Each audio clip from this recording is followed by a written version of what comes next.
Alright, so by popular request, I am just going to flip my camera and show you my office setup space, all the different materials that I use that help me every single day, as well as during lesson planning weekly for my students. So I'm going to flip and give me a second and we will get right to you. So this is my office setup area. You can see the computers. There's actually 2 laptops. The one that's open right now is for my tutoring. The one below it is for my job, my full-time job. And I have lots of different materials kind of tucked away in a way. So obviously lighting, very important. I have notepads here. One is underneath this as a, what do you call it, coaster, using as coasters for my drinks. So lots of Post-its and tools. Over here in this little tray, I have my chapstick, my stapler, Neosporin because I'm always getting injured, my external hard drive, those things. And inside this bag is my gum and extra, Orton Gillingham flashcards and such. Over here to the right, I have this little wicker basket. This little wicker basket, and inside are some of my textbooks, the Kilpatrick books, some notebooks that I take notes in for future literacy presentations. My pink one is for right now social media content. This notebook is for work log and things like that. And these are just different tools that I use daily, and some books for one of my students that I see, just materials, writing syntax, workshop notes, things like that. So eventually I do need to clean that out. Over here, I have in this box dry erase board markers. Underneath I have felt erasers, chips. These are the things that I used when I was in person. And below here, laptop cover and more Sharpie markers. While we're under here, just so you know, I have a tennis ball because I a lot of times rub that underneath my feet since I have like semi-flat feet. Charger.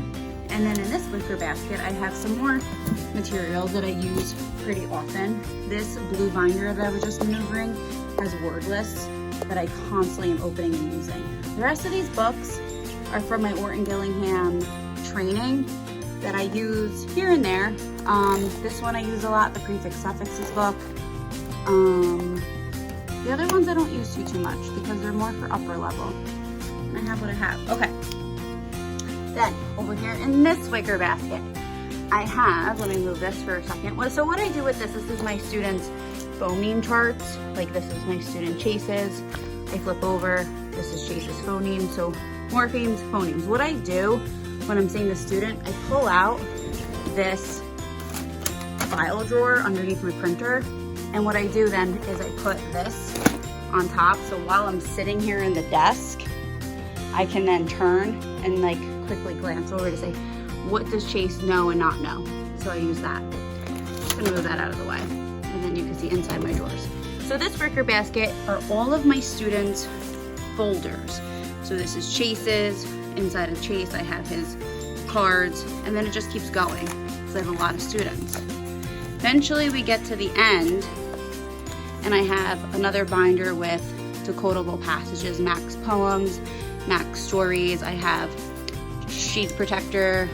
In this box are all of my notes from previous multi-sensory IDA type of workshops that I wanted to save. And yes, I do have them scanned on the computer too. And then the last part that I use for lesson planning are these 2 humongous binders. These are all of my phoneme cards. So if I were to tilt it, this is very heavy, you can see all the tabs for all the different phonemes. These are all in this box, in this binder. And then in the navy blue one, if I tilt it, again, very heavy, these are all the prefixes, connectives, and suffixes and roots.